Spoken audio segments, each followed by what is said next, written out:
It's a pleasure to have you still glued to your seat here on the AM show. I'm Bernice Abu-Baidoo Lansah. It's now time to delve into the second half of the show and focus on our next big story, which has to do with the cost of living allowance. If you've been following the program, we've been touching on this almost every day because of the impact the strike, especially by the teachers, was having on teaching and learning. Today, we have some good news. Government and Labour have reached an agreement, 15% cost of living allowance to be paid from the 1st of July. It takes retrospective effect from the 1st of July. And we've got some key people in this whole decision-making process to have a conversation with this morning. Dr. Yalba is Executive Secretary of the TUC, and we have El Ankra, who is with the Fair Wages and Salaries Commission. So let me speak to Dr. Yalba. First off, let me find out from you what made you back down on your 20% demand. What I heard was we demanded 20%. Hello, Doc. Can you hear me? Hello, Dr. Yalba. Yeah, the line is not stable. But I want to find out, is your question why we demanded 20%? No, I'm asking why you backed down, why you reached that agreement with government for 15 instead of your the earlier 20% you demanded. Oh, we were negotiating, and as you know, if you don't want to compromise, you don't negotiate. So, yeah, we got 50%, and our demand was 20%. So we think it's a win-win. So how did government manage to convince you? Because in earlier conversations with some heads of labor unions, it appeared that Labour was very strict on the 20%, even though they were yet to negotiate, or even though you were yet to negotiate with government. So how did government manage to convince you that 15% was the point of agreement? We have four ministers and 2 deputy ministers yesterday, from 1 o'clock to 8 o'clock. And the Minister for Finance was one of them. And it showed us a situation, and we thought that we should compromise a bit. And we agreed that we have to have a win-win situation. So that is why we came down to 15 instead of 20. Dr. Yalba, I appreciate the point of compromise, but I'm just asking what reasons government gave for which it could not afford the 20% you were demanding. Oh, the Minister for Finance showed us the figure. I don't know if I want to share all that on radio. But for example, if government had paid us 20%, it was going to cost government over 5 billion Ghana. And the situation we have found ourselves in, we thought that we should come down a bit to allow government some space to spend on other social interventions. So we were not only thinking about ourselves as workers, but we were thinking about the whole country. So we came down a bit to allow some space, some fiscal space for government to do other social interventions. Doc, you represent workers in Ghana, and I remember sometime this week on the show, when we opened the phone lines, there were a lot of teachers who were applauding leadership of the teacher unions for being steadfast in their demand for the cost of living allowance. Have you gotten a response from the people you lead? Are they satisfied with this agreement you've reached with government? Yeah, we have done this job for a very long time, and we have no doubt that our members will satisfy the 50%. Just finish on this. So I am very confident that we will get a very positive feedback from our members. But you haven't heard anything from them as we speak?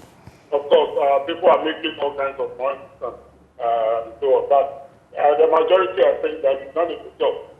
I have received a number of text messages who are saying, but as I said, we finished only yesterday. So it takes time for us to get a very meaningful feedback from our members. The ones I'm talking about are TUC members. But we are here to hear from the other leaders what their members say. But as I said, we are very confident that our members will be happy with 50%. Because remember, we got 7% for 2022. Now, if you add the 50% to 7%, they are talking about 22% disposable income increase. And that one, you can't get it better. Right, so there are many of your workers who are listening to us as we speak. Can you just explain to them what this means? We are told that it will take retrospective effect from July 1, 2022. Just in a layman's language, explain to members of the TUC and other labor unions what this means when they go for their salaries at the end of this month. Okay, we agreed the effective date is 3rd July. The implementation date, the Minister for Finance requested that we allow him time to go and plan the payment. So he will come back to us with the payment plan. And once we got the payment plan from the minister, we will announce it to us. Sorry, Doc. We are losing a part of your submission. The line is getting tricky over there. If I heard you right, you said that the effective day for payment of COLA is 1st July, as was rightly stated in the statement released. But you're saying that you don't know as of now what the implementation date will be. Yeah, what I'm saying is that the minister at the negotiation table requested for some time to plan the payment. So the minister will, in due course, engage with the leaders on the payment plan. So we are hoping that it will not take too long. And again, we needed to understand because the situation we are in is not a very normal situation. All right. So if you're watching us, what Dr. Ba is saying is that, yes, we have received the good news we want. We are getting COLA at 15%. But as of now, we don't know when it's going to hit your account or when it's going to reflect in your take-home. We need the finance minister to tell us that. All right. So finally, Dr. Yao-Ba, the labor unions, especially those who've been striking, have been advised to go back to work. Are you able to tell us if you've been able to confirm this morning if the teachers are back in the classrooms? No, you need to ask the union. They will monitor that sector. All right. And before I let you go, right, before I let you go, Doc, we know that prior to yesterday's engagement, the teachers were asked to rescind their decision on the strike so that negotiations could continue. Were they part of the negotiations yesterday? Yes, they were part, because what happened was that we agreed with the employer that we are accepting the negotiation from the state union to organize labor as a whole. And that is why government agreed that yes, they didn't want to negotiate with the state union because they were on strike. But once we brought in the argument that this is no longer state union, it's organized labor, they agreed and we went ahead with the negotiation. So I represented organized labor along with substantial next union. So we negotiated on behalf of all the workers of Ghana in the public sector. Right.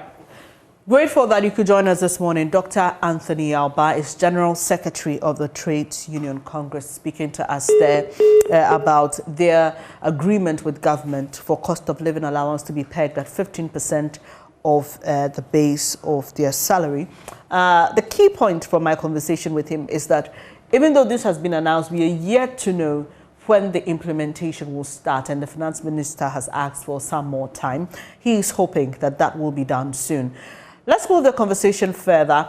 And I asked that question about whether the teachers are back in the classroom. Well, my colleague Rafiq Salam is joining us from the Upper West region. He's been visiting some schools. Rafiq, what are you able to report? I can report to you that, Bernice, the schools are still shut down. Despite that, we have a lot of teachers in some of these schools. I visited 3 schools in the municipality here. One is a former WA Experimental Primary School, now known as the WA MA Model School. I also visited the Fongo EA and then also Tendamba Primary School. I can report to you that though we have teachers in these schools, but the pupils or the students are not available at the moment.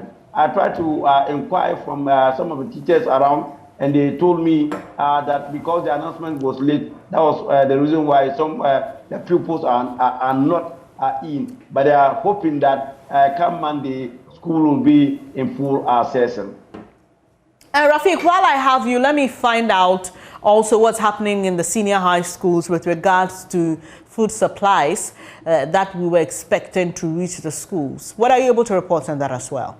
The information that we have gleaned on indicates that this morning the schools are supposed to are expected to receive the food items. We've gleaned some information that, and we were told that the food items were bought at the Wa market, and so as of last night they were arranging for the schools to come to the new Wa market to come and collect these food items. I'm told that they have gotten 5 items. Talking about bread flour, rice, maize, and then also and then sugar. That's what they have been able to arrange for them. And the information we are getting is that this morning the schools will be called to the new Wa market to come and pick these items. Right, Rafiq, we'll leave it here. Thank you so much for that update. Rafiq Salam is our man in the Upper West region. Well, we have Reverend Isaac Owusu, who is chairman of NAT, joining us also to hear on the side of the teachers on the COLA and the response to schools with regards to the decision to reverse the strike action. Hello, Rev. Good morning. Thank you for joining us. 15% COLA. I remember speaking to some of the teacher unions, and they were quite strict on the 20%. I tried to find out if there was going to be a sort of an agreement with government or compromise. That's the word, compromise. And, well, they tried to dance around the question. So let me find out from you. We've heard from Dr. Yauba, but for you, 15%, are your teachers satisfied? Are you okay? Well, let me say a very good morning to your cherished viewers and the listeners as well. And let me say that, yes, as being part of organized labor, we are very satisfied with the outcome of yesterday's negotiation, and we believe majority of our members are equally satisfied with the outcome. Is it the case that you have reached out to them? Are you getting that feedback from? Oh, definitely. Right after the declaration yesterday, we were able to communicate them to our members. And the feedback, I can say that yes, even though we couldn't get 20% that we expected, but the 15% is not bad for us. Also, so with this announcement came the other announcement, or the second leg, which had to do with teachers returning to the classrooms. Have you touched base with your members across the country? We just heard from Rafiq, some schools are still shut down because, one, students aren't aware or pupils aren't aware that the strike has been called off, but in some cases, teachers are also not present.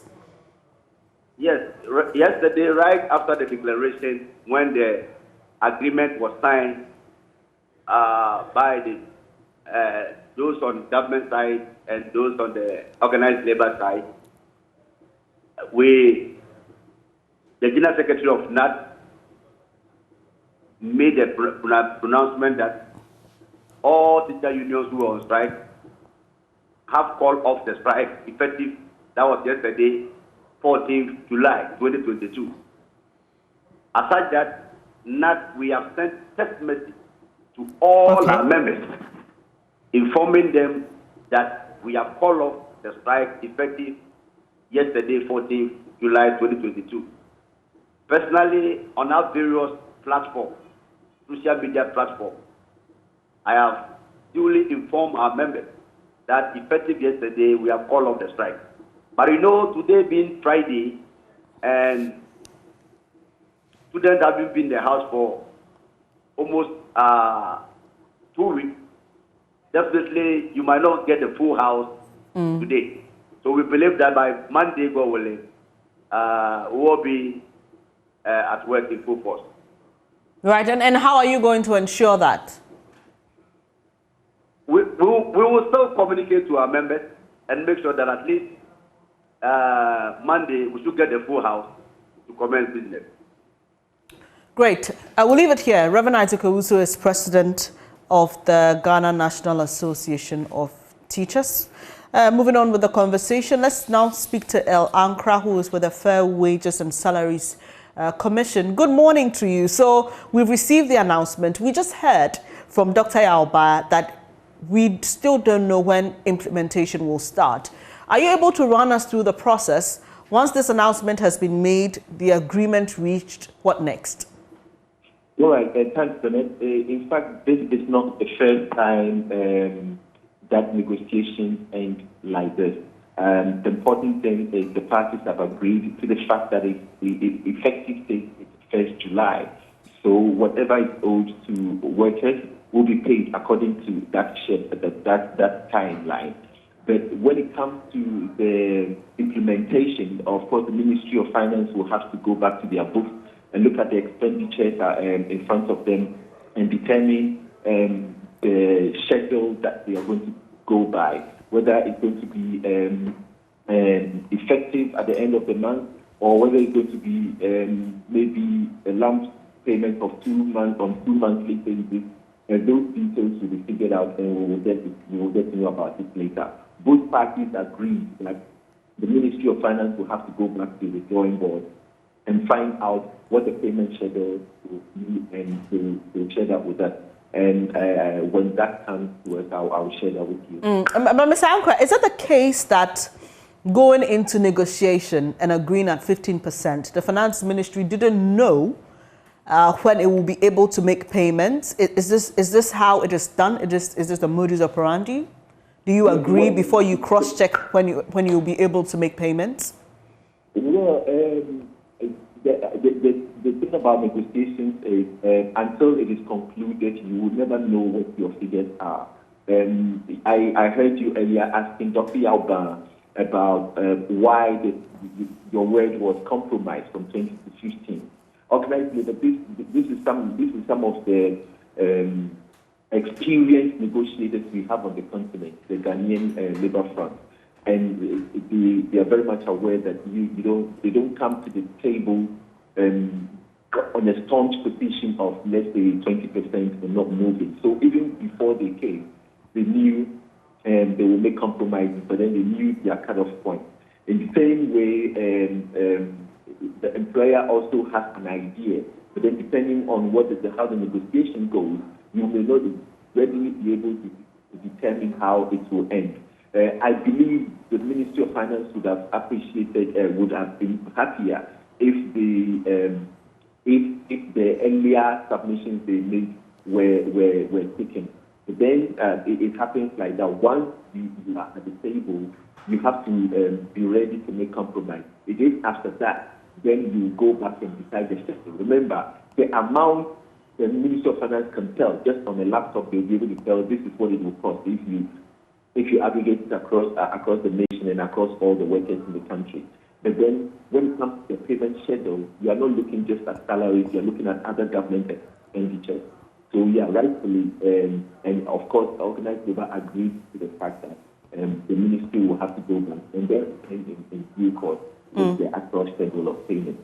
So at this point, whose responsibility is it to ensure that the Finance Ministry honors its role of checking its books and announcing a date for implementation? Because we know it's happened in this country so many times when agreements have been reached when it comes to payments of salaries and allowances. And sometimes 3 months down the line, you have another strike being announced because government failed to honor its promise. You're right, Bernice. Then we'll have to take them on a case-by-case basis. I have every reason to believe that what we agreed on at the table will be paid as agreed, and the only outstanding stuff is the schedule. Remember, the Minister for National Security was there, Minister for Education was there, Minister for Employment and Labor Relations was there, and the Minister of Finance was there, plus 2 deputy ministers, one for finance, one for employment, and they both came with a determination to conclude the conversation and negotiation yesterday. I mean, there were instances where it looked as if the parties will have to go on a break and return possibly another day to continue. But then the government team was like, no, we have to conclude this today. And we also had instructions from the president saying we have to conclude. So I believe in the same spirit, the government will honor its part in no time. Right. So, I mean, so in clear terms, I know you were in this meeting when the agreement was reached, but whose responsibility is it to ensure that the finance ministry doesn't slack on its role? Well, I don't think the finance ministry needs someone to hold them at the wrist saying, okay, honor your word. I mean, once they've signed an agreement, I understand, of course, you come back with, of course, they signed previous agreements and there's been issues like this. Those issues are not necessarily because government does not want to pay. They're because of the payment schedules, where I believe availability of funds. They are looking at what is in the coffers as we speak. They are looking at other expenditures that have to be dealt with, and they are looking at many other scenarios. So once they're done with that, they will announce it in due course. I believe in the next week or couple of weeks, possibly less than that, we will get to know what the schedule is. And once the schedule has been agreed to, Controller and Accountant General Department gets the instruction and they pay on schedule. Thank you for joining us this morning, El. El Ankra is Head of Public Affairs at the Fair Wages and Salaries Commission, and we've been talking about the agreement reached between government and labor union on 15% of cost of living allowance to be paid them. The big one we are getting this morning is that we are yet to receive information from the Finance Ministry on when this will be implemented. And so do stay with us. We'll be keeping our eyes on it and we will furnish you with the details when they are available.